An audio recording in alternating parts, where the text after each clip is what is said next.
రామాయణ గారు ఏంటి వరుస పెట్టి విజయ్ ఆంటోనీ సినిమాలే మీరు తెలుగులో రిలీజ్ చేస్తున్నారు? ఏమి రీజన్ ఉందా? ఏమన్నా కాంట్రాక్ట్ ఏమన్నా కుదుర్చుకున్నారా ఏంటి అసలు? యాక్చువల్గా విజయ్ ఆంటోనీ గారు మ్యూజిక్ డైరెక్టర్గా ఉండి హీరోగా వచ్చే ముందే మేము ఫ్రెండ్స్.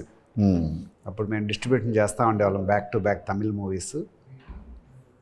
ఆ టైంలో విజయ్ ఆంటోనీ గారు మా ఆఫీస్కి వచ్చినప్పుడు ఇట్లాగా హీరోగా చేయబోతున్నాను.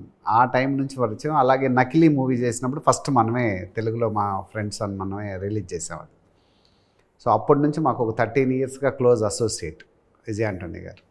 సో అలాగా ఇప్పుడు బాగా తీసిన తర్వాత ఒక 1.5 ఇయర్ 2 ఇయర్స్గా తిరిగి మళ్ళీ రీకనెక్ట్ అయ్యాం. సో ఇద్దరం జాయింట్ హ్యాండ్స్ తోటి 2 బ్యానర్స్ మీద మూవీ స్టార్ట్ చేసి ఇది మూడో మూవీ రిలీజ్ చేస్తున్నాం. ఏంటి 3 మూవీలు చేశారు? ఫైనాన్షియల్గా ఏంటి ప్లస్సా మైనస్సా ఎలా అసలు? ఫైనాన్షియల్గా ప్లస్సే, మైనస్ ఎట్లా ఉంటుంది హీరోగా ఉన్నప్పుడు. మార్గన్ మూవీ బాగానే పోయింది. భద్రకాళి తెలుగులో ఒక రకమైన, తమిళ్లో చాలా బాగా పెద్ద హిట్ అయింది. ఓటీటీలో ఇంకా బ్రహ్మాండంగా వెళ్తుంది.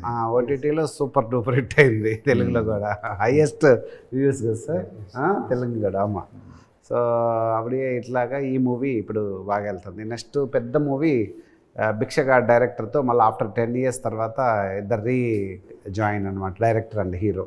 ఓకే, అదే నూరు సామి అని చెప్పి తమిళ్లో, తెలుగులో 100 దేవుళ్ళు.